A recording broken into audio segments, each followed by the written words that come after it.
Welcome to NS TV. నేను రాజీవ్. ముందుగా headlines చూద్దాం. శ్రీ భూనీల సమేత మానేటి రంగనాయక స్వామి వారి విశిష్టత.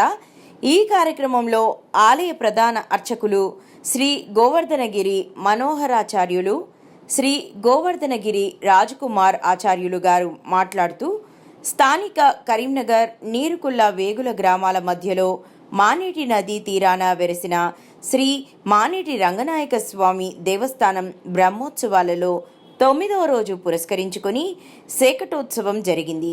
ఉదయం స్థాపిత దేవారాధన, నిత్యవాహనం, బలిహారణం, రాత్రి కూడా నిత్యావనం బలిహారం జరిగింది.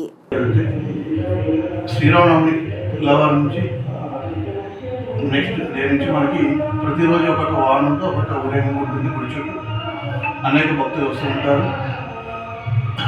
మనకి హనుమసేవ, గరుడ వాహనం, ఉన్న చెట్టు, శేషవాహనం, ఉన్న చెట్టు, అశ్వవాహనం, అశ్వగజవాహనం, ఇవి రథోత్సవం జరుగుతుంది.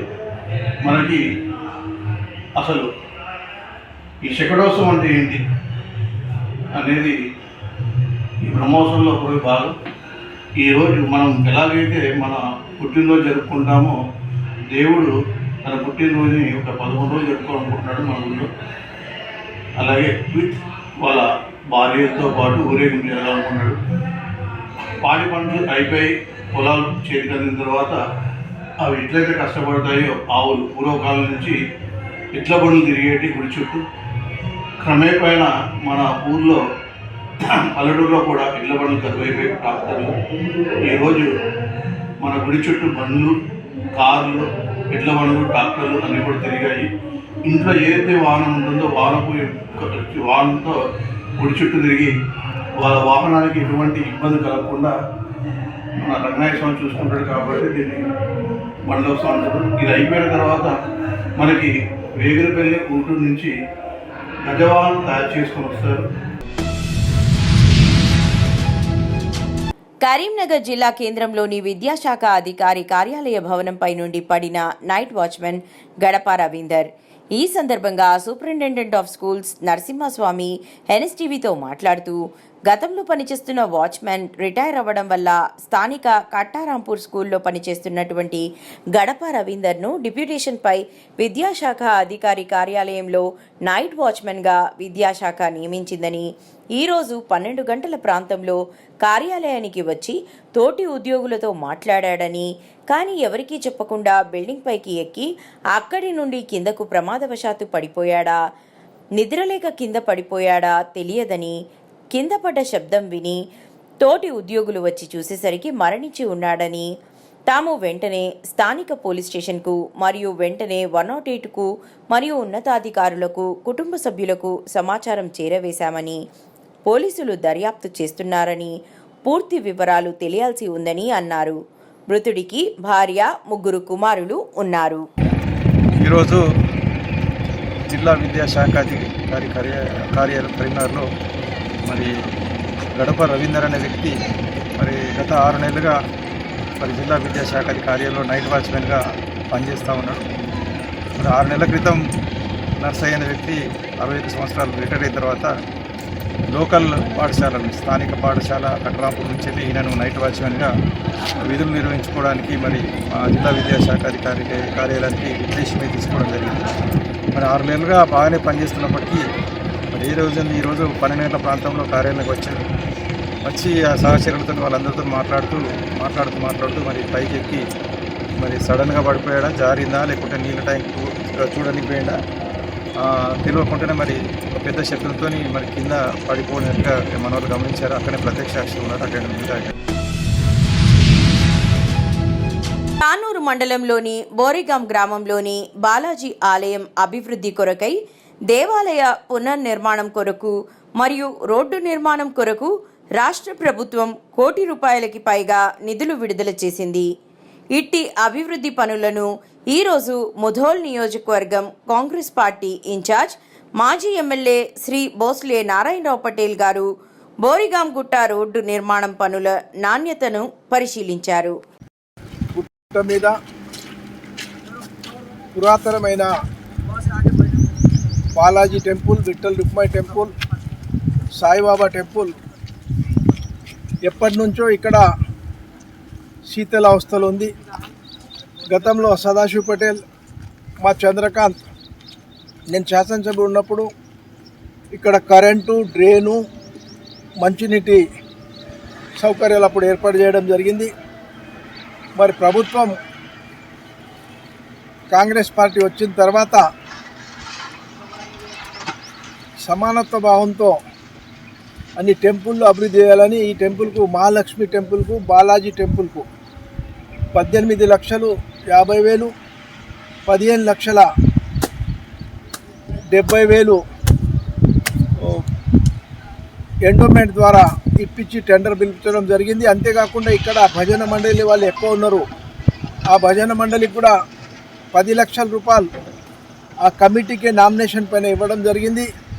అంతేకాకుండా ఇప్పుడు దాదాపుగా 50 లక్షలతో బ్రహ్మాండమైన 2 సీసీ రోడ్లు కాంగ్రెస్ ప్రభుత్వ హయాంలో రేవంత్ రెడ్డి గారి నాయకత్వంలో, భట్టి విక్రమార్క గారి నాయకత్వంలో, మన జిల్లా ఇన్ఛార్జ్ మంత్రి సీతక్క గారి ఆధ్వర్యంలో మండలంలో ఉన్న మా మండల పార్టీ నాయకులందరూ, బ్లాక్ కాంగ్రెస్ ప్రెసిడెంటు, మా బోర్గాం ముఖ్యంగా చంద్రకాంత్, మాజీ ఎంపీపీ, మాజీ సర్పంచ్, మాజీ ఎంపీటీసీ.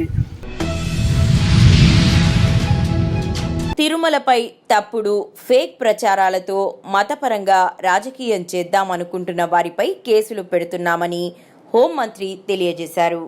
ఆల్రెడీ కేసు కడుతున్నామండి. ఎందుకంటే విషయం ఏంటంటే ఇప్పుడు తిరుపతి అనేసరికి ఒక ఆధ్యాత్మిక ప్రదేశం, దాని మీద చాలా సెంటిమెంట్ ఉంటుంది. తిరుపతిలోని ఎక్కడైనా ఏదైనా చిన్నది అంటే మాంసాహారం ఎక్కడ దొరికినా, ఒక సిగరెట్ దొరికినా, లేకపోతే ఏదైనా మద్యపానానికి సంబంధించిన అంశాలు ఏమైనా దొరికినా కూడా భక్తుల మనోభావాలు దెబ్బతినే పరిస్థితులు ఉంటాయి.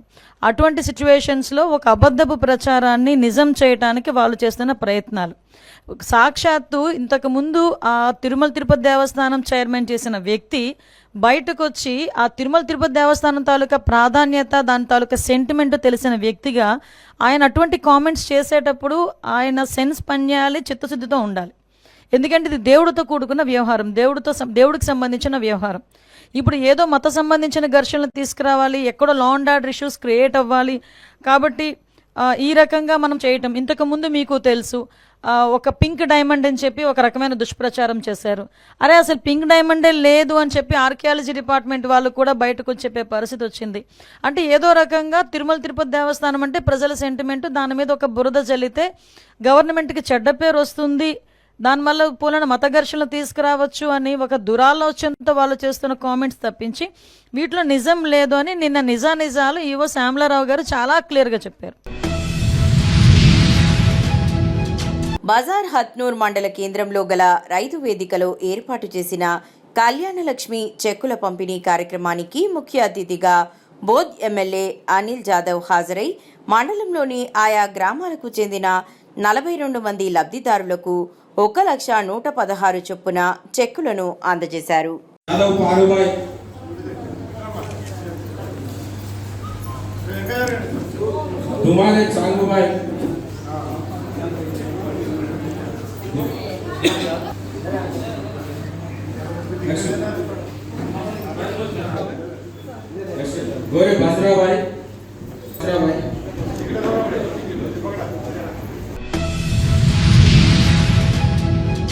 మహిళా పతాంజలి యోగా సమితి నిర్మల్ జిల్లా బాయిన్సాలో ద్వారా యోగా శిబిరం వేదిక మున్నాలడ్డా క్రికెట్ ప్లేగ్రౌండ్ స్టేడియంలో 3 రోజులు శిబిరం మొదలైనది. ప్రతి ఒక్కరూ ఆరోగ్యం కోసం పాల్గొని యోగా శిబిరంలో ఆరోగ్యం గురించి, ముఖ్యంగా ఆరోగ్యమే మహాభాగ్యం కనుక ప్రతి ఒక్కరూ యోగా శిబిరంలో వచ్చి యోగా చేయాలని విన్నపం.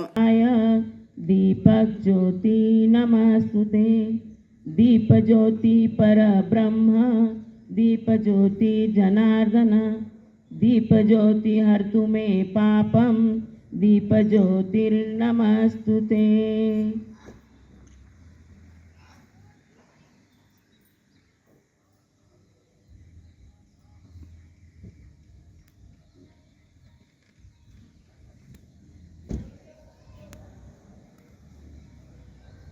May Didi say,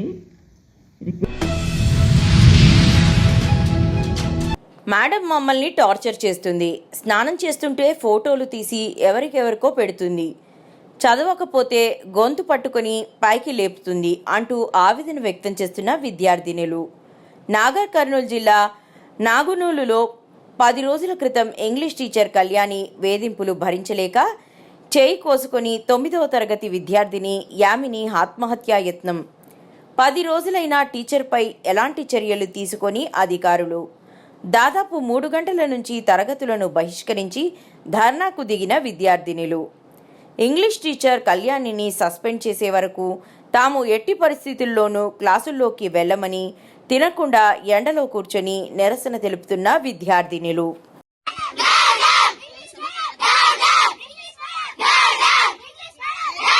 అన్నా మేమైతే చాలా సఫర్ అవుతున్నాం మేడం వల్ల.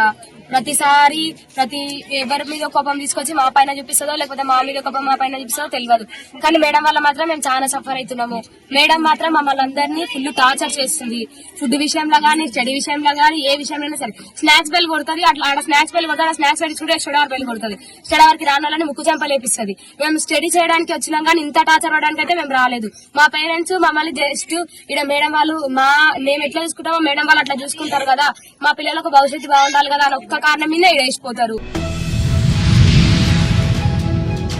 అన్ని వర్గాల సంక్షేమమే కాంగ్రెస్ ప్రభుత్వ ధ్యేయమని, అభివృద్ధి సంక్షేమ ఫలాలు ప్రతి ఒక్కరికి అందాలనేవి ప్రభుత్వ సంకల్పమని జిల్లా కాంగ్రెస్ కమిటీ అధ్యక్షులు పువ్వాళ్ల దుర్గాప్రసాద్ స్పష్టం చేశారు.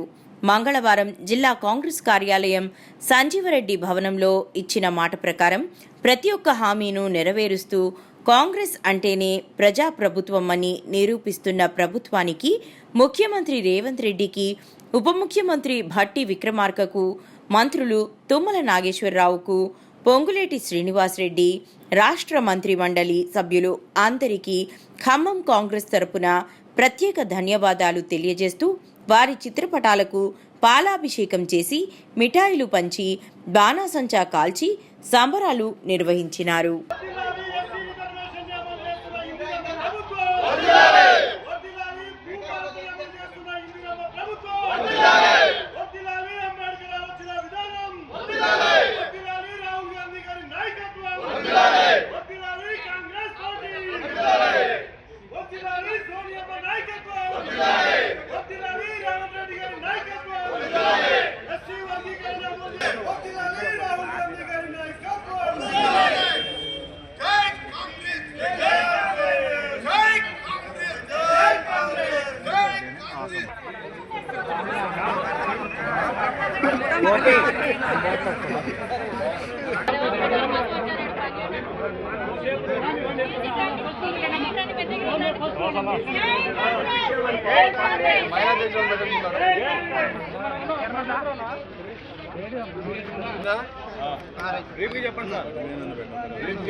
అందరికీ నమస్కారం.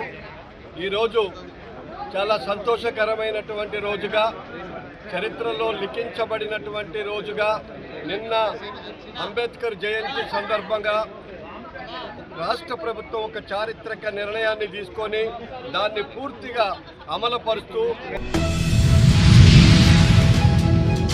కాకినాడ జిల్లా శంఖవరం మండలం శంఖవరం గ్రామంలో ప్రపంచ మేధావి, రాజ్యాంగ సృష్టికర్త అయినటువంటి డాక్టర్ బాబాసాహెబ్ అంబేద్కర్ గారి జయంతి వేడుకలు జరుపుకున్న తరువాత తెల్లవారుజామున విగ్రహానికి చెప్పుల దండ వేసి అవమానించడం జరిగింది.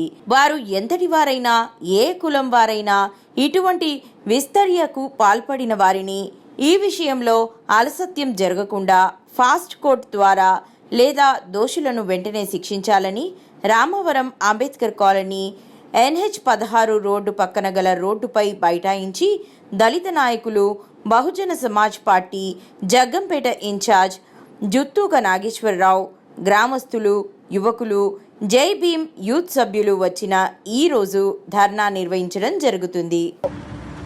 శంఖవరంలో ఉన్నటువంటి డాక్టర్ బిఆర్ అంబేద్కర్ విగ్రహానికి కొంతమంది గుర్తు తెలియని వ్యక్తులు రాత్రి 12-1 గంట ప్రాంతంలో మరి ఈ యొక్క రాష్ట్రంలో ప్రతి పల్లెల్లోనూ కూడా ఈ యొక్క అంబేద్కర్ జయంతిని ఎంతో ఘనంగా జరుపుకోవడం జరిగింది. మరి ఈ యొక్క సంతోషానికి ఆ యొక్క దుండగులు వారవలేక, ఎందుకంటే అంబేద్కర్ రాసినటువంటి రాజ్యాంగానుసారంగా పరిపాలన జరగట్లేదు. కానీ మేమందరం కూడా ఈరోజు మరి రీతిగా చదువుల్లో కానీ లేదా ఏ హక్కుల్లో అయినా సరే ఈ దళితులనే వాళ్ళు ముందుంటున్నారో వీళ్ళు ముందుండకూడదు అనేటువంటి దుర్ధరమైనటువంటి ఈ యొక్క వాడుబుద్ధితో కొంతమంది తెలియని వాళ్ళు మరి ఆయనంటే ప్రపంచ మేధావి. కుంటాల మండలంలోని మరియు నర్సాపూర్ మండలంలోని పలు గ్రామాల లబ్ధిదారులకు 17 సీఎం రిలీఫ్ ఫండ్ చెక్కులు, సుమారు 6,50,000 రూపాయల సీఎం సహాయ నిధి చెక్కులను ఇవ్వడం జరిగింది. మాజీ శాసనసభ్యులు మాట్లాడుతూ నియోజకవర్గానికి సంబంధించి సుమారు 70 వరకు సీఎం సహాయ నిధి చెక్కులు రావడం జరిగిందని, వాటి యొక్క మొత్తం విలువ 23 లక్షల రూపాయలు ఉంటుందని చెప్పారు.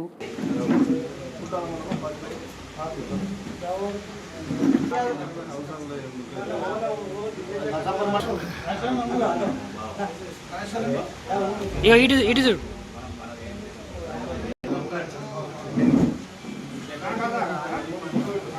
ఇటు చూడండి.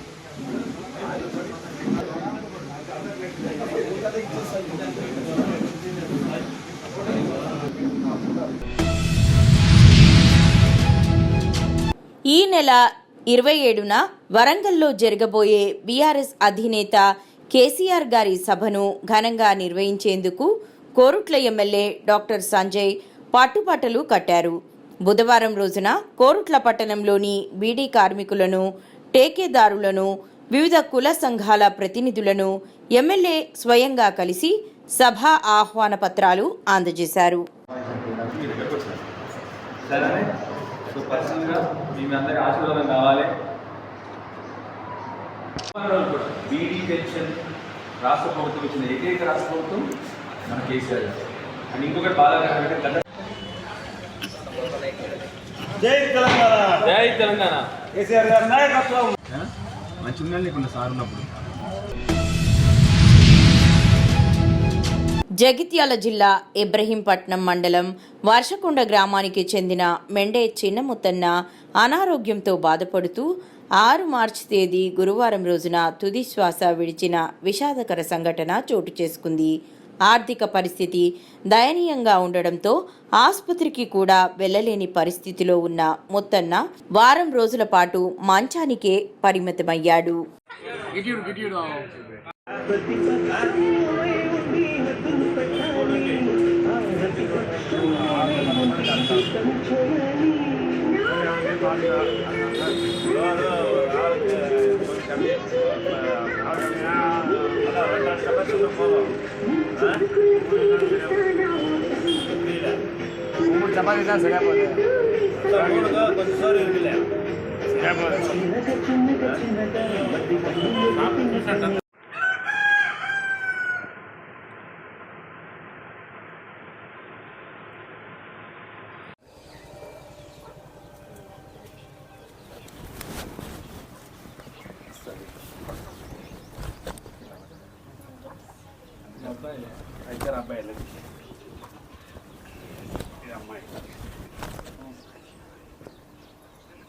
అని పట్టుకోవాలి, పెద్ద సైజు తీసుకున్నాం సార్.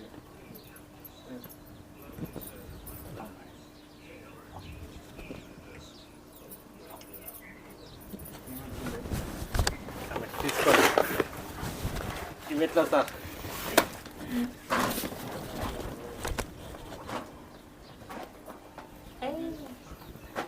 పప్పు ఉప్పు అన్నట్టు అన్నీ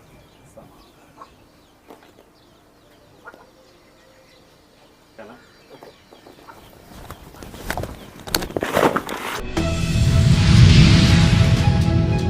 నాగర్ కర్నూలు జిల్లా కల్వకుర్తి మండలం రఘుపతిపేట గ్రామంలో ఉన్న రామగిరి దేవాలయ భూములకు సంబంధించిన గుట్టలను కొంతమంది కాంట్రాక్టర్లు ఇష్టారీతిన ఎలాంటి అనుమతులు లేకుండా తవ్వకాలు చేస్తున్నారు. ఇట్టి విషయంపై గ్రామస్తులు జాతీయ బీసీ కమిషన్ మాజీ సభ్యులు బీజేపీ నేత తాల్లోజు ఆచారి దృష్టికి తీసుకుపోగా ఆయన ఈరోజు రామగిరి దేవాలయ భూములను బీజేపీ నాయకులతో కలిసి తవ్వుతున్న గుట్టలను పరిశీలించారు. వెంటనే సంబంధిత అధికారులు రఘుపతిపేట విలేజ్ సెక్రటరీ, స్థానిక ఎంఆర్ఓ, సిఐ, ఎంపీడీఓ వారి కార్యాలయంలో కలిసి వెంటనే తవ్వకాలు నిలిపివేయాలని, ఇంత పెద్ద ఎత్తున తవ్వకాలు చేసి మట్టిని తరలిస్తుంటే స్థానిక ఎమ్మెల్యే చూసి చూడనట్లుగా వ్యవహరించడం దుర్మార్గమని అన్నారు. దేవాలయ భూములను రక్షించాలని వినతి పత్రం సమర్పించడం జరిగింది. దేవాలయ భూములని రక్షించేటువంటి పరిస్థితుల్లో ఈ ప్రభుత్వం లేదు. నేను ఒకటే విజ్ఞప్తి చేస్తున్నా, కలెక్టర్ గారిని, అదేవిధంగా ఆర్డీఓ గారిని, ఎంఆర్ఓ గారు అయితే పూర్తిగా నిర్లక్ష్యంగా ఈ వ్యవహారాలు జరుగుతుంటే పట్టి పట్టనట్టు వ్యవహరిస్తున్నారు. మరి దీని మీద భారతీయ జనతా పార్టీ పెద్ద ఎత్తున ఉద్యమం చేయడానికి కూడా మేము ఈ దేవాలయ భూములని కాపాడాలని, దేవాలయ భూములని రక్షించాలని. సోన్ మండల కేంద్రానికి చెందిన అష్టం ప్రేమ్ సాగర్ దుబాయ్లో మృతి చెందడంతో కుటుంబ సభ్యులు మరియు మండల నాయకులు ఎమ్మెల్యే ఏలేటి మహేశ్వర్ రెడ్డి గారికి విన్నవించుకోగా, నేడు విదేశాంగ మంత్రిత్వ శాఖ అధికారులతో మరియు రాష్ట్ర ప్రభుత్వ ఎన్ఆర్ఐ సెల్ అధికారులతో మాట్లాడి వీలైనంత త్వరగా ప్రేమ్ సాగర్ మృతదేహం స్వదేశానికి తీసుకువచ్చేలా చర్యలు చేపట్టాలని ఎమ్మెల్యే ఏలేటి మహేశ్వర్ రెడ్డి గారు అధికారులకు సూచించారు. నియోజకవర్గంలో గత కొన్ని సంవత్సరాల నుంచి ఉపాధి అవకాశాలు లేని కారణంగా ఇక్కడ ఉన్నటువంటి యువత గల్పు బాట పట్టడం జరుగుతున్నది. ముఖ్యంగా గతంలో పనిచేసినటువంటి బీఆర్ఎస్ పార్టీ ప్రభుత్వం, ఇప్పుడు ప్రభుత్వంలో ఉన్నటువంటి రాష్ట్ర ప్రభుత్వం, కాంగ్రెస్ పార్టీ ప్రభుత్వం, ఈ రెండు ప్రభుత్వాలు కూడా యువతను పిడదారి పట్టించి వాళ్ళు ఇచ్చినటువంటి హామీలన్నీ కూడా పక్కదారి పట్టించిన కారణంగా ఈ ప్రభుత్వాల మీద విశ్వాసం కోల్పోయి వాళ్ళకు ఉపాధి అవకాశాలు వస్తలేవనేటువంటి ఒక విశ్వాసంతో వీళ్ళందరూ కూడా గల్పుబాట పట్టి ఏదో జీవనోపాధి కోసం నన్ను పైసలు సంపాదించుకుంటామని చెప్పి భార్య బిడ్డలను వదిలేసి ఇవాళ గల్పుకు వెళ్తే అక్కడ అనేక రకాల కష్టాలను ఎదుర్కోవడం జరుగుతూ ఉన్నది. మరి ఇవాళనే మనకు తెలిసినటువంటి సంఘటన మనందరూ తెలుసు. మన గల్ఫ్లో ఉన్నటువంటి దుబాయ్లో పనిచేస్తున్నటువంటి నిర్మల్ జిల్లాకు చెందినటువంటి మన నియోజకవర్గంలో ఉన్నటువంటి సోన్ మండల కేంద్రానికి ఉన్నటువంటి ఏదైతే ప్రేమ్ సాగర్ అనే యువకుడు, అతను కూడా ఉపాధి అవకాశాల కోసం దుబాయ్కి వెళ్ళడం జరిగింది. తనతో పాటు పనిచేస్తున్నటువంటి నిజామాబాద్ జిల్లాకు చెందిన శ్రీనివాస్, వీళ్ళిద్దరు కూడా ఒక బేకరీలో పనిచేస్తున్నారు. అక్కడ అదే బేకరీలో పాకిస్తాన్ నుంచి వచ్చినటువంటి యువకుడు కూడా పనిచేస్తున్నాడు. కేవలం రోజు కూడా కలిసి ఉంటూ వాళ్ళందరితో మంచి మాటతో ఉంటున్నటువంటి యువకులు వీళ్ళు ఎటువంటి కారణాలు లేకుండా కేవలం మతమౌఢ్యంతో వీళ్ళు హిందువులు, ఇండియన్స్, భారతీయులు అని చెప్పేసి ఒక అక్కసుతోని వీళ్ళని కావాలని చెప్పేసి అతి కిరాతకంగా వాళ్ళను నరికి చంపడం జరిగింది. అంత చంపుతున్నా కూడా అక్కడ ఉన్నటువంటి యజమాని కానీ, అక్కడ ఉన్నటువంటి మిగతా ప్రజలు కానీ, అక్కడ ఉన్న ప్రభుత్వం కానీ ఇప్పటి కూడా స్పందించకుండా వాళ్ళని అరెస్ట్ చేయకుండా ఇష్టం వచ్చినట్టు కూడా వివరిస్తూ ఉన్నది.